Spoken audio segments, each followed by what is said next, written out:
Hi there, I'm Andrea Koppel, and it's Time for Coffee, the podcast where you get to hear firsthand what the jobs and careers that interest you the most are really like.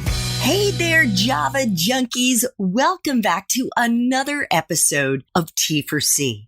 If you're interested in learning more about what it takes to build a startup, especially in the tech industry, and maybe how to transition from the military into the business world, then this is the episode for you. Because my next guest was a regional director at Lyft, where he managed over $2 billion in annual bookings and is currently the chief operating officer at a fast-growing on-demand technology repair platform. And he started out his professional life in the U.S. military as a naval flight officer. But before I introduce you to Steve Taylor, I want to make sure you've signed up for the Java Junkies Journal. That's T4C's weekly newsletter that comes out on Mondays, and it's got unique insights into dozens of different industries from the professionals who are actually working in them. Just head over to the Time for Coffee website at time4coffee.org, and the sign-up box is right there. Now, my Java lovers, please grab your mug and take a chug of your favorite caffeinated beverage, because it's time for another caffeinated career conversation. And my guest is Steve Taylor, Chief Operating Officer at Fixt, the first on-demand technology repair platform for businesses and companies. And we're going to get into what Steve does and what Fixt does in just a couple of minutes. He's also an advisor at Steve Case's Revolution's Rise of the Rest Fund, supporting entrepreneurs outside of the major investment hubs of Silicon Valley, New York, and Boston. He's also an entrepreneur in residence at Georgetown University, and he serves on the boards of the Greater Washington Board of Trade and the DC Police Foundation. Prior to Fixt, Steve was a regional director at the rideshare behemoth Lyft, leading business operations across New York State and the Mid-Atlantic. Those are two of Lyft's largest and most complex territories. In 2012, Steve founded District Ventures, which is an angel investment group funding and advising entrepreneurs who are focused on enterprise business solutions and consumer products. From 2010 to 2015, Steve was a management consultant at PRTM and PwC, that's PricewaterhouseCoopers, primarily working on the development of risk frameworks, talent transformation, and a venture ecosystem program. A graduate of the U.S. Naval Academy, Steve served in the U.S. Navy for 9 years, and during his time in uniform, among many operations he was involved in, he flew 18 combat missions over Iraq in support of Operation Iraqi Freedom. Steve, welcome to Time for Coffee. Are you still caffeinated and ready to go? I'm caffeinated. Let's do it. All right. So what kind of coffee do you brew in your family? So I'm glad you asked. So we went from a Keurig to Nespresso. So I have an espresso maker, and I'm drinking a vanilla custard cake coffee right now. That doesn't sound like something I would expect a manly man to be drinking, Steve. Yeah, well, this is full of surprises. Okay, no, I'm just teasing you. And let me begin again by thanking you for your service to this country. Oh, thank you. I also want to let our listeners know that we had a call a couple of months ago as we were getting connected and found out that we actually live like we could throw a stone from one of our homes to another and hit it. That's right. That's right. And if it weren't for COVID and the rain, we'd be doing this in person. Yes, we would. And actually, the rain is holding up. We have, I should let our listeners know, it is early August 2020. We've got COVID that has locked us down in our homes. And we've also got Tropical Storm Isaias that really, I think, all night long and early this morning was causing some torrential rains here in Maryland. And I think you and I were even wondering if we were going to have Wi-Fi. Yeah, that's right. Yeah, fortunately, the power was held up. Fingers crossed. So let's kick things off, Steve, by getting into where you are now, not where you are geographically, but what you're doing now professionally at Fixt. Could you give our listeners maybe a higher level pitch on what Fixt is? It's Fixt, and where Fixt is in terms of its startup life cycle. Would you say it's a toddler, a teenager, or a young adult? Yeah, that's a good question. I think sometimes I feel we are an infant, and other times I think we are a burgeoning adolescence ready to reach adulthood. I think it depends on the day. So Fixt is a startup based out of Baltimore. It's a technology company based out of Baltimore, Maryland. We are an on-demand platform that facilitates the economic exchange of value between technicians and customers. What that means in plain talk is that we provide an on-demand experience, sort of like Lyft or Uber with ride sharing. We provide an on-demand experience to allow customers to request a technician to come to their home or office and fix their mobile devices. So think about the Uber or Lyft app meets the Apple Store. Aha. So it's also for just regular consumers like me. It's not just for big businesses. We're growing in that direction, consumer facing, but right now we are specifically focused on the enterprise. So we have large enterprise clients who provide this service to their employees around the country. Got it. So is it like, what is that service that Best Buy has? Geeks or? Geek Squad. That's Geek right. Squad. Geek Squad. That's right. Yep. And Geek Squad was doing something very similar to us before they were acquired by Best Buy. Aha. Okay. And so how old is Fixt and how many employees does it have right now?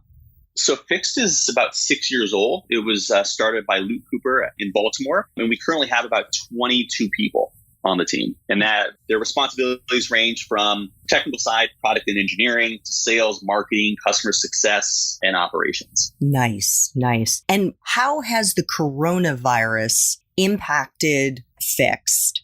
Obviously, many of you, if not all of you, are working virtually, but also how its growth has been impacted.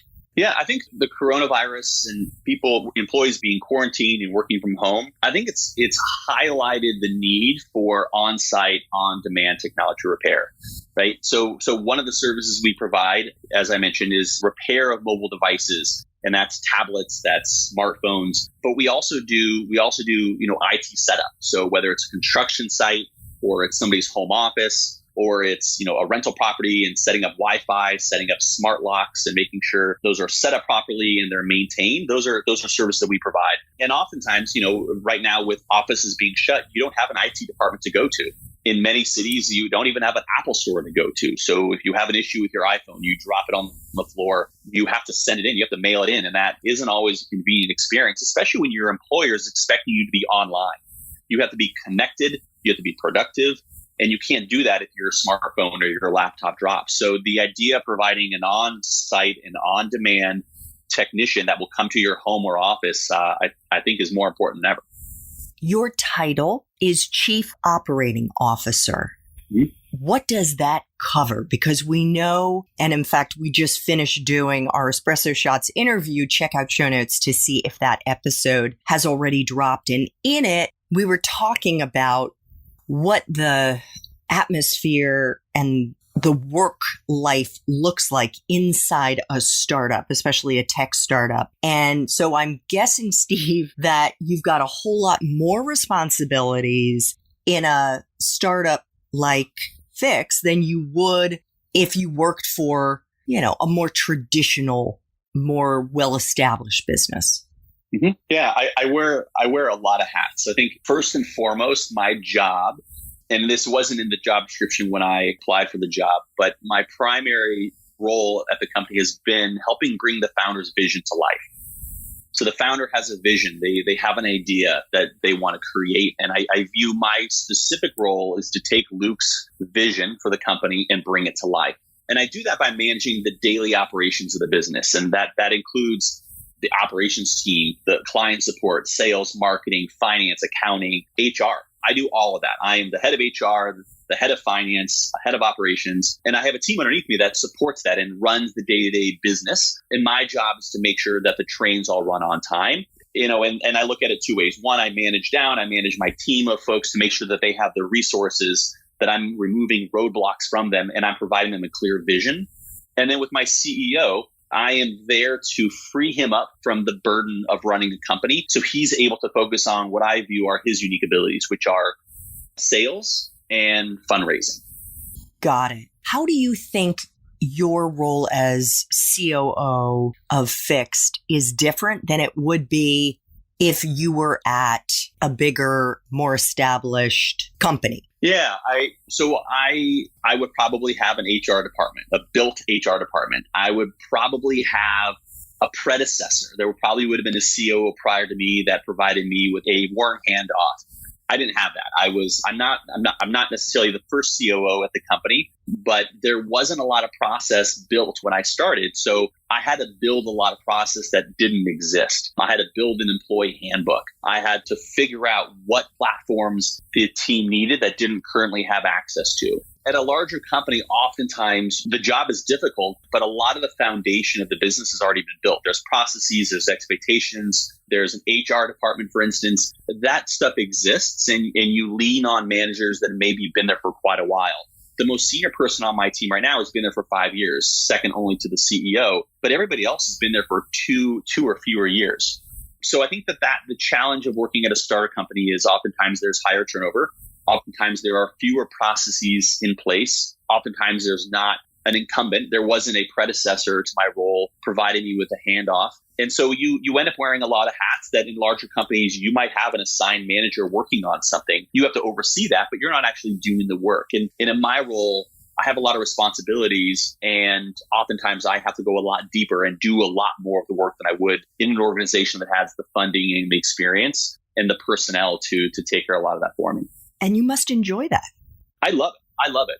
I found in my career from larger company, from the U.S. military to large consulting firms to now progressively smaller companies. And part of it, I view it as an education for me. When you're working for a big company, you don't get to appreciate the accounting side of the house, for instance, if you're not sitting in that department. And one thing that I have learned in this role is the importance of cash flow, the importance of accounts payable, accounts receivable. I'm getting a true education and a part of the business that not only did I not appreciate, but I never really, or not only did I just didn't appreciate it because I didn't know how hard it was. And so I find that while I don't enjoy working 24 hours a day, I enjoy the fact that I'm really getting my hands dirty. I'm really getting involved in every aspect of the business in a way that I never have before.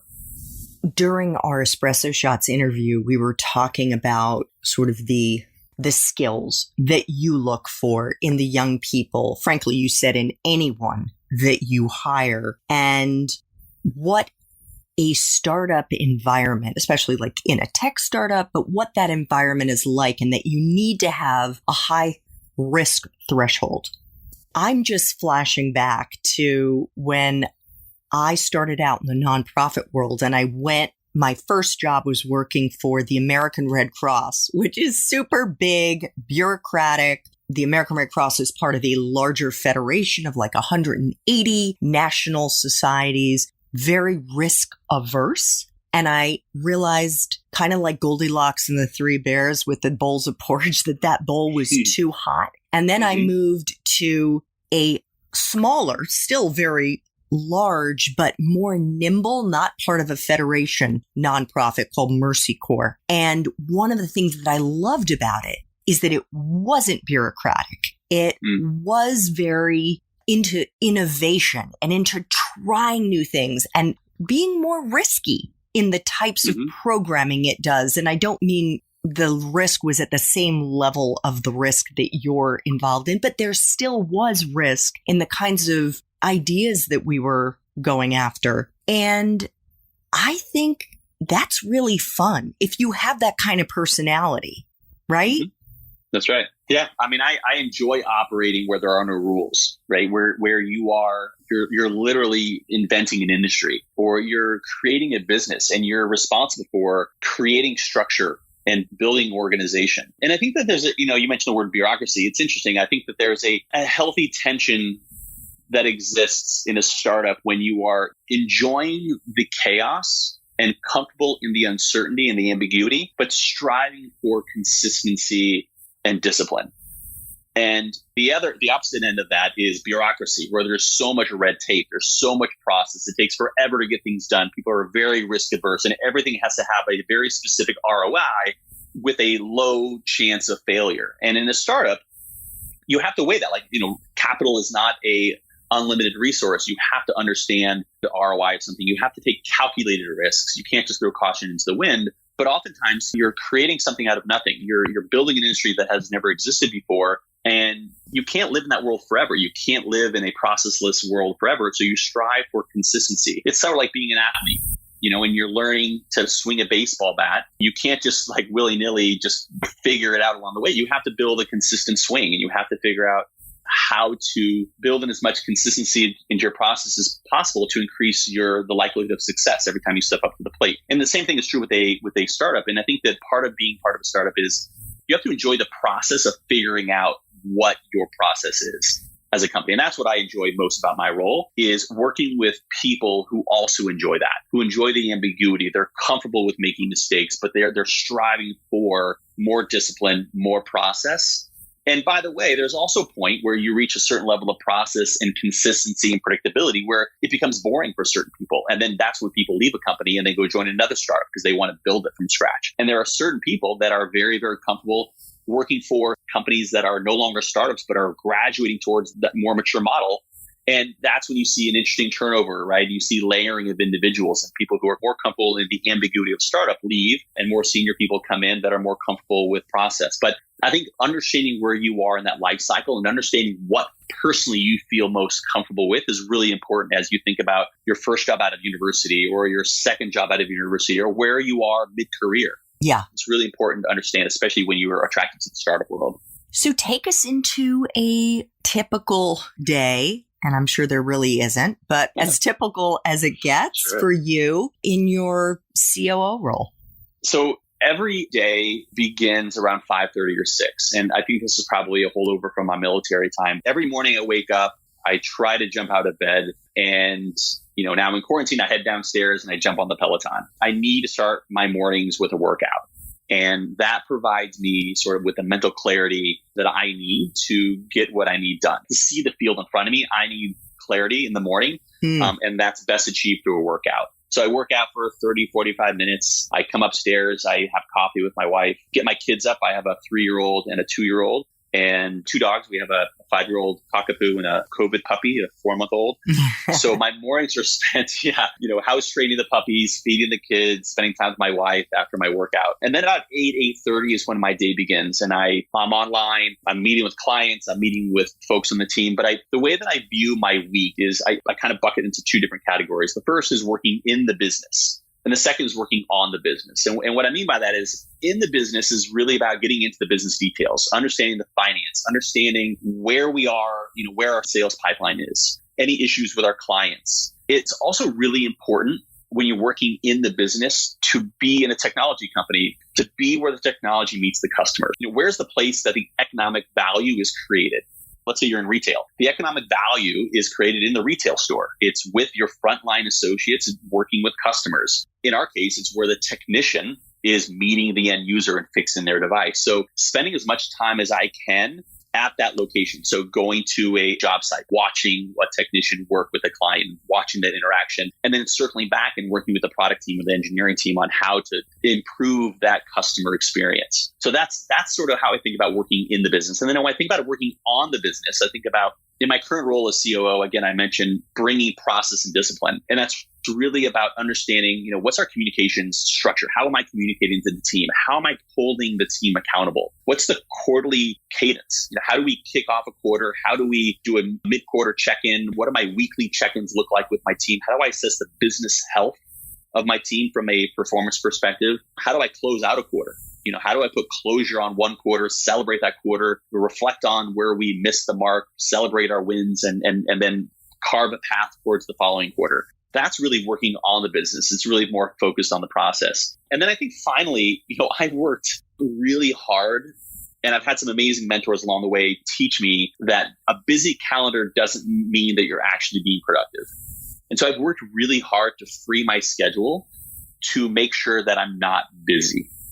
And part of that is because I want to be able to see the field. I want to be able to not be so immersed in the problems of the business or, involved in so many meetings that I don't have the perspective to look around corners to see problems that may be arising the following day or the following week. And the other thing is, my job is also to absorb the inevitable challenges that hit the business or to hit the individuals on my team. And I need to have a calendar that is open enough to take direction from the founder that needs me to jump onto a project. Or if somebody on my team is having a personal challenge or, whether personal or professional challenge, I need to spend, instead of a 30-minute one-on-one with that individual on a Tuesday, I need to extend to an hour. I need to have the bandwidth on my calendar to create that time for that individual. So I think starting the morning off right, thinking about bucketing my to-dos into working in the business versus on the business, and then working as hard as possible to not allow my calendar to soak up meetings that don't need to be on there. And sometimes I call it JOMO, this joy of missing out. And how do you empower a team so you don't need to hold meetings, that you empower individuals to make decisions that don't require meetings? And then how do you get people to say, okay, there's a meeting on the calendar, Steve's involved, but you know what? It's not really my business function that's being discussed. So I'm going to enjoy missing that meeting and actually get work done. And I have found that to be a really healthy example to set for the team. And from a work-life balance, it's also a great way to ensure that I have time at the end of the day to close the laptop when the work is done and really focus on family at the end of the day.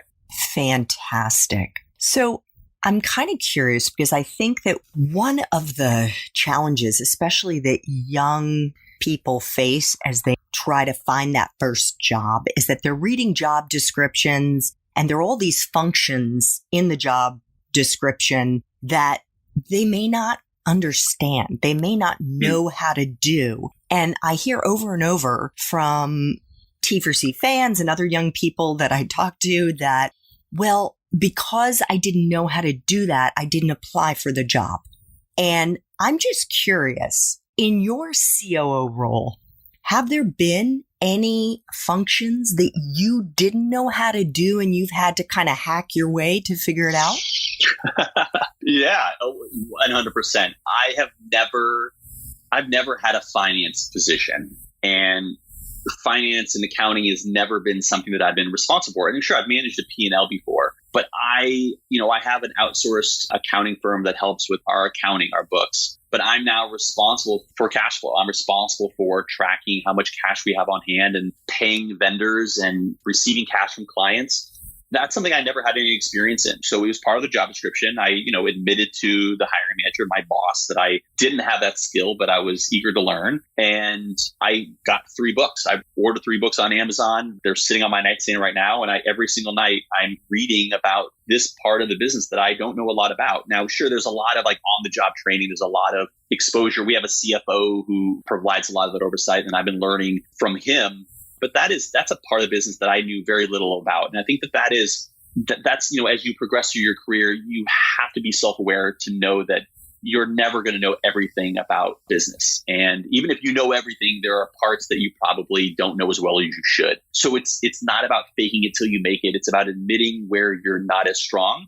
And when you're in a position where it falls under your responsibilities, making sure you get as smart as possible on that. And then leaning on the team members. I lean into the CFO. I lean into the accounting team that we have outsourced. I lean into them all the time. I admit what I don't know, and it's been a great education. Have you ever experienced imposter syndrome? All the time. All the time. I think that is something that most people face, most people feel. But when I hear you read my bio or I look at my LinkedIn profile, I often think that I don't know who that person is, but they seem to have accomplished a lot. But I feel all the time that I'm not qualified, that I've never been a COO before. So what qualifies me to be a COO here at this company? But I think that is once you realize that everybody has imposter syndrome, and this kind of goes back to mentors. When you have folks in your life, whether it could be a father, an older brother, older sister, a manager, somebody you've worked with in the past, but when you have somebody in your life that is 2, 5, 10 years ahead of you in their career, and they're emotionally vulnerable with you, and they admit when they have imposter syndrome, you realize that, gosh, this is just something, it's like an epidemic. This is something that everybody experiences at all levels. And sure, you get more comfortable and confident in the roles you have, the responsibilities you have, and the job you have. But at the end of the day, nobody feels qualified oftentimes most people don't feel qualified to hold the positions they have. And I think when you are striving to be great, you make a point of surrounding yourself with people who are better than you. And I think that is something that is then inevitable. And if you're not, by the way, if you're the smartest person in the room, you're in the wrong room. And if you're not the smartest person in the room, you see how much growth and development you need. And I think that then imposter syndrome becomes a symptom of that. And that's probably a good thing. Well, for the record, I too have experienced it many times. And I wish I actually had exactly what you said. Somebody who was older than I was, who I had that relationship with, who had shared the same about themselves.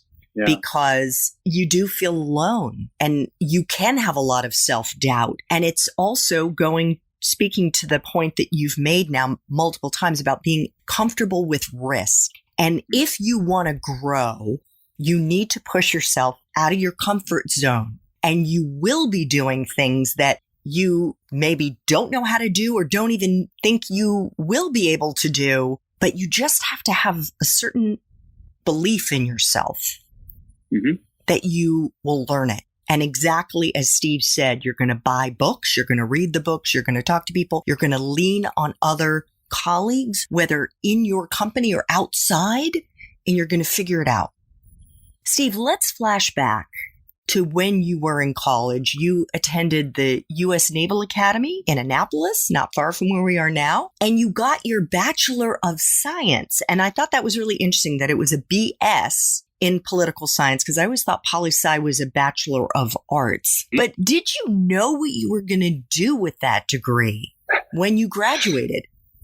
No, and the Bachelor of Science in Political Science is unique. So what that means is I had a humanities focus. My studies was on political science, but I had requirements to take math and engineering classes. So hence the Bachelor of Science. Did I know what I wanted to do with this degree? No, but I did know that after graduating from the Naval Academy that I was going to have a commitment to serve in the U.S. Navy for a certain number of years, depending on the warfare specialty I chose. I chose aviation. I believe at the time the commitment was 7 years to the Navy after graduating.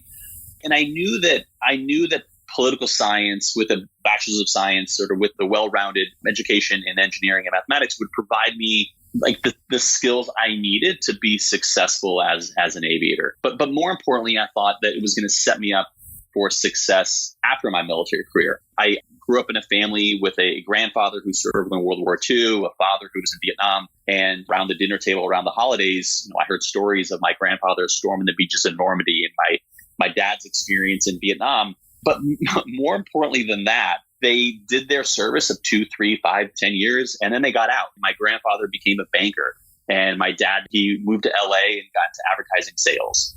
And so I knew that there was a life after the military. And so I thought, okay, I'm going to have fun in the military.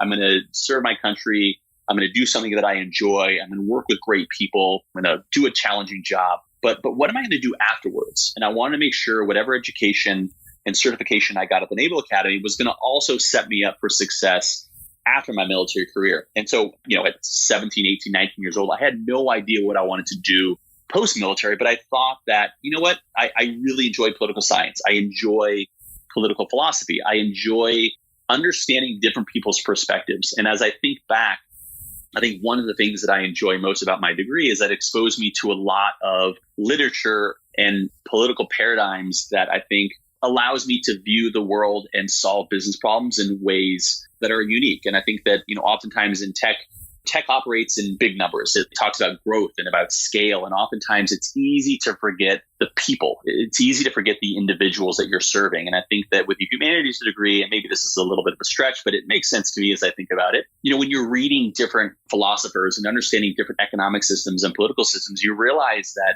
my way as a white male living in the United States, I view the world a certain way. And when you are exposed to other kinds of philosophies that the humanities exposes you to, you realize there's a lot of different perspectives to consider. And so when I think about my customer, I don't just think about a white male. I take into account all the different backgrounds, all the different experiences that are interacting with the service that I'm providing. And I think that's it's not only helpful in the business that I have, but I think in tech in general, it's really important. Cool. Well, after you graduated, as you've already suggested, you did serve in uniform and you served for 9 years. And that included working in the White House military office for 3 years as a lieutenant. And I was reading on your CV, you were developing and evaluating training exercises for multi-billion-dollar classified national security programs, as well as emergency preparedness plans supporting the president, vice president, and cabinet secretaries. How do you think what you did in that role, working on training exercises for national security programs and emergency preparedness plans, prepared you for the business world? Yeah, so that, I think the clearest way to define how that set me up is that it's unique, right? Continuity of government, which is what I was working on, is a transferable skill. And this is something I find a lot of folks leaving the military have difficulty, and rightfully so. It's really difficult to translate the work you did in the military as a submariner, as an aviator, as a Navy SEAL, as a Marine. How does that translate to the business world? And for me, leaving the White House and having the experience that I did, I was able to join a consulting firm that was looking to build a service offering around business continuity. So I was able to articulate how my experience working on continuity of government and continuity of operations as it relates to the federal government translated well to the business world. And so soon after I left the military, after some time in New York, working at a nonprofit, I joined a consulting firm and helped them build and develop a service offering around the work that I had done at the White House. So when you're in the military, it's really, really difficult to articulate that. But if you're able to find a comparable skill or a comparable experience to something that the business community needs and wants, then you're able to sort of justify why a certain job might be a good fit for you. See, it's so interesting because looking at your resume, see the function of what you did at PRTM, which is a subsidiary of PwC. And it says that you advanced the development of a risk and resiliency framework to help corporate and government clients identify hazards, right? Emergencies, respond to a crisis, and develop risk-based strategy. It seems like such a parallel to what you were doing in government. Yeah. And I was fortunate. I mean, I was really fortunate. It's a little bit easier. I mean, I was wearing a suit and tie at the White House and working on a project and working on activities that had direct applicability to the business world. Now I had to find a specific business and a specific consulting firm that was looking to build this specific competency, but it existed. And through the discussions with mentors, I was able to find this opportunity. I didn't find it on LinkedIn. I got lucky, but it took effort on my part. It took a lot of phone calls, a lot of coffees to find the opportunity. It was difficult, but it really was hand in glove. As soon as I landed at PRTM and landed with the team, the small team that was working on this, I felt right at home, and it was a great way to transition out of the military. So you found it through networking? Yeah.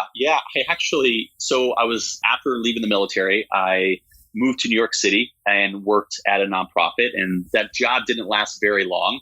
I was only in the job for about 2 months, but was in New York for about a year after that. And over the course of the next 8 to 10 months after leaving the nonprofit, I was networking. And I found, and this is an interesting sort of roundabout way of getting a job, but I applied to this job randomly online at PRTM. And I took the train from New York back to DC, was in my hotel room that night, ironing my shirt, and I got a phone call. And on the other end of the line, the guy said, "Hey, this is Steve Taylor. My name is John, and you and I have met at a Naval Academy water polo alumni game." And I knew the name, but I didn't remember the face. And he says, "Listen, I work at the company that you're interviewing with tomorrow. Your resume came across my desk today, and I just wanted to tell you what you should be expecting." And he told me the 4 partners I'd be speaking with. He told me their backgrounds. Now, he didn't give me the answers to the test, but he definitely said, "Get this one partner talking about the Washington Capitals, and he will talk about that the entire time because his sons play hockey. This person played baseball at Harvard, so get to him talking about his experience at Harvard, and he's going to ask you case study questions." And so, again, he didn't give me the job. He didn't give me the answers to the test, but he definitely went out of his way to make sure that I was prepared as possible for the interviews. And long story short, interviews went well, got an offer. And this individual, I credit John for me getting that job. In fact, when I got the offer, he went so far to say, "Send me a copy of the offer letter. I want to look at it and help you negotiate." Oh And my without gosh. those kinds of mentors, right? Right out of the military, I don't know my value. And he got me a signing bonus. There was no signing bonus as part of my offer. And he says, you know what? They're giving signing bonuses away here. You should ask for one. And I did. And I got a signing bonus. And so you have to do your job to reach out to mentors. You have to foster mentors, but sometimes you get lucky. Sometimes you get lucky and mentors find you. And I think in this case, I was lucky.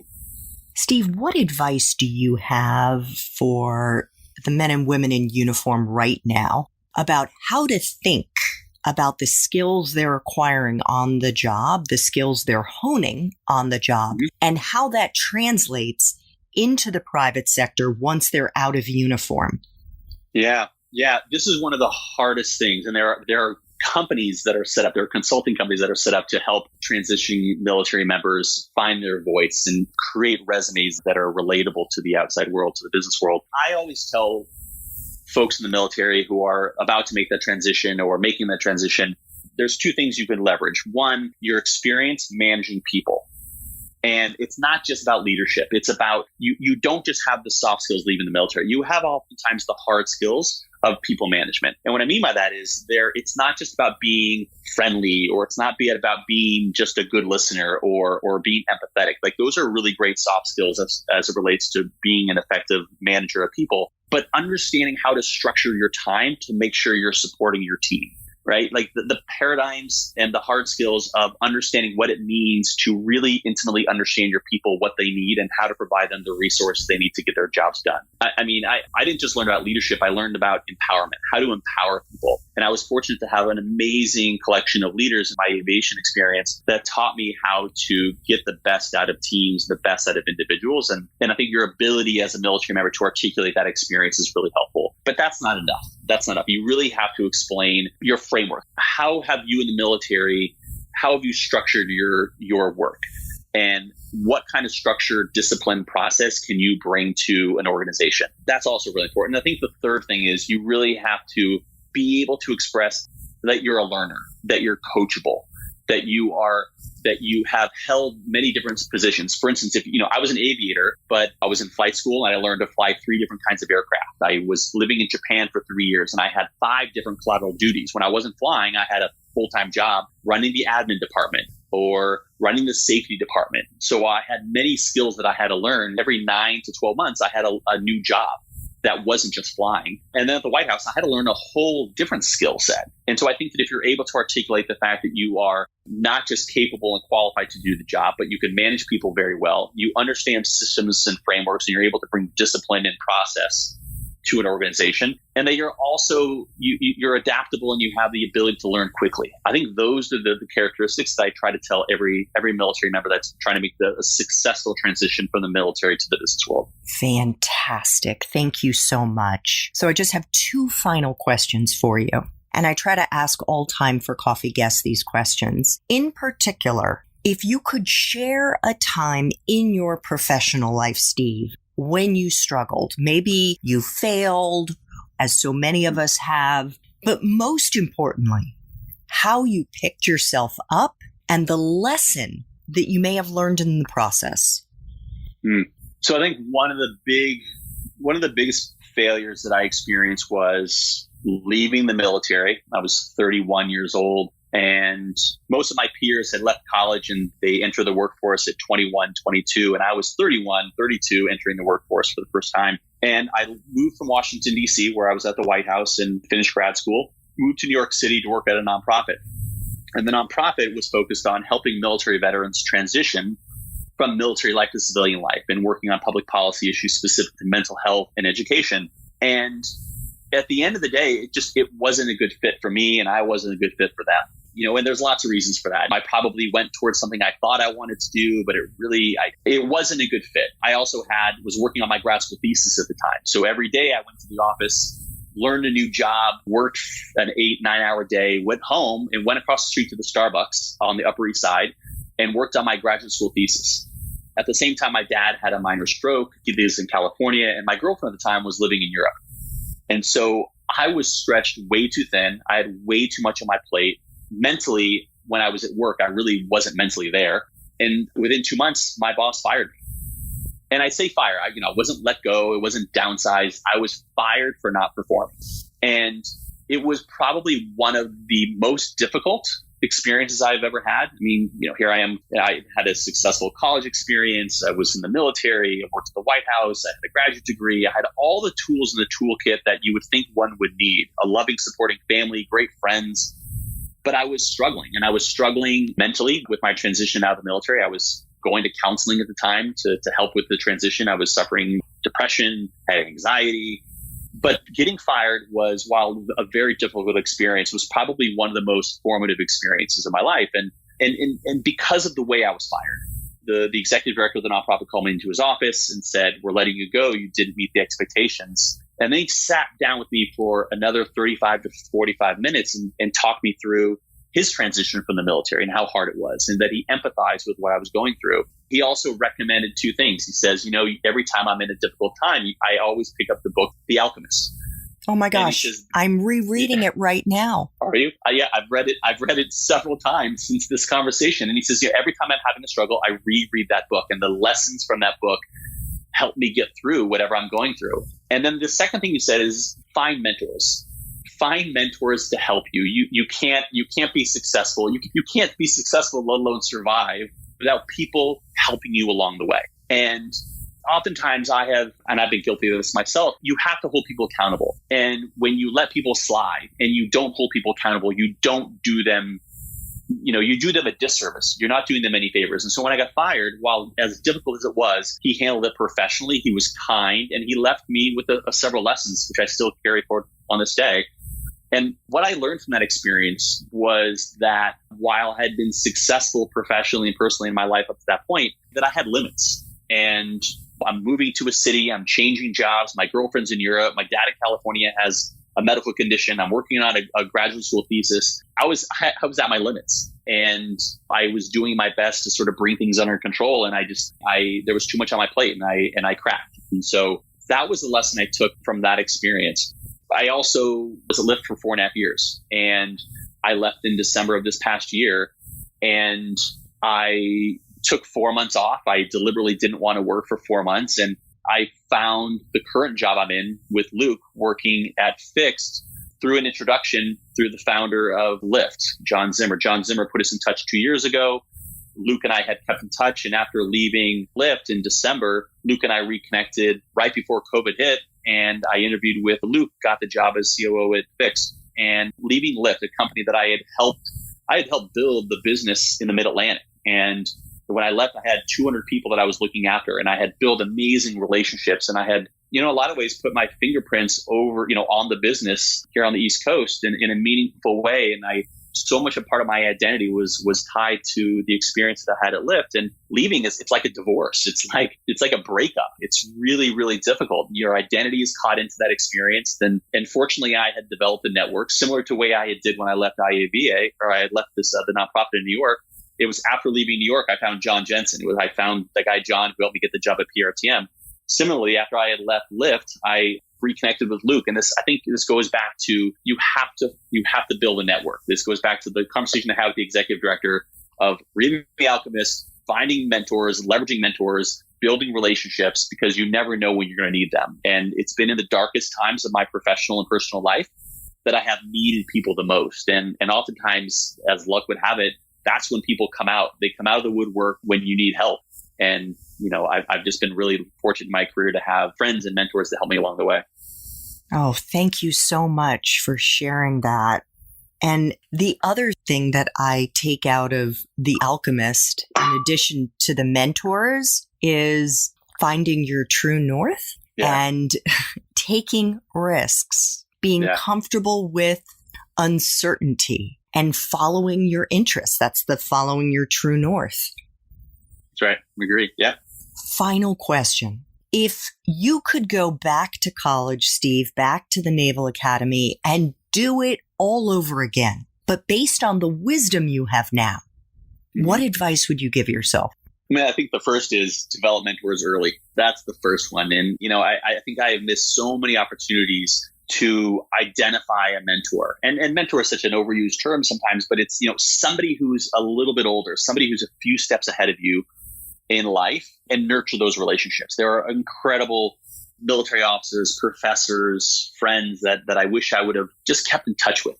And the great thing is, like, that's something you could always start. It's via LinkedIn or Facebook. You could always find these individuals and circle back. But if I'm talking to somebody who's in college right now, I'd say, find the people that you admire the most, whether they're a professor or, a roommate or, a teammate, and just put in the effort to keep up with that person, because those relationships will serve you well down the line. And I think that is one thing I want to do over again is really invest in mentors. The second thing is taking more risks.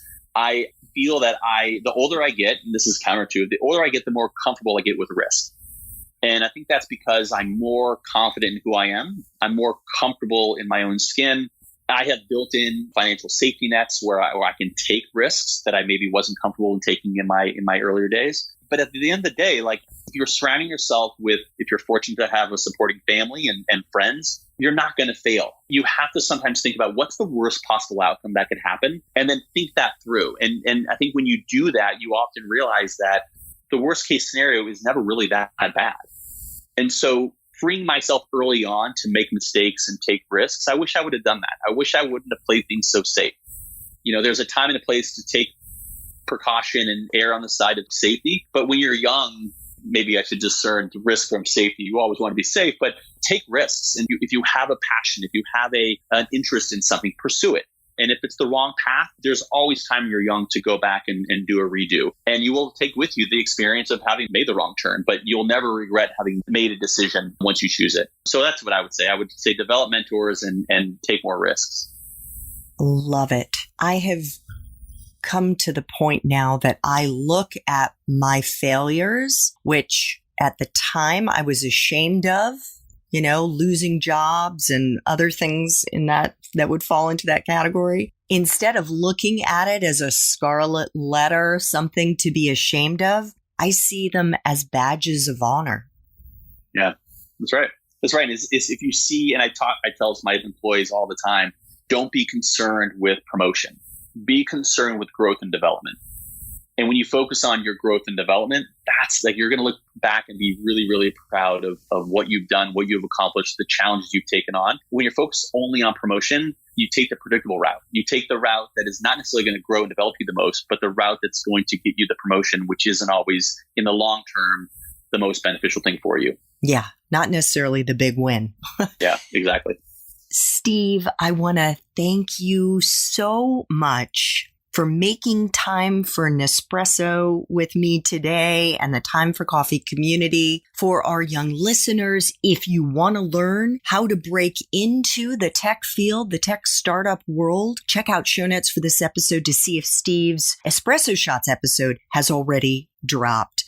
Continued best wishes for a quick move. What would be the next stage to young adulthood for Fixt and soon to old age, I guess, when you end up, is the proper terminology that you would get bought, or what would you say that next step that you would get? That would be great. Sure. Yeah. Okay. That would be great. Okay. I think that would be great, but really just the continuing to develop and grow as a company. And yeah, that's it. The goal is just to continue to grow as a company, become profitable. And yeah, that's the path we're on. Okay. Well, I wish you all of that and more. Thank you. Thank you very much. Thanks so much for listening to Time for Coffee, where the professionals in the jobs that most interest you always have time to grab coffee 24/7, no matter where you live. I have one quick favor to ask you. Remember to rate, review, and subscribe to Time for Coffee. Thanks so much.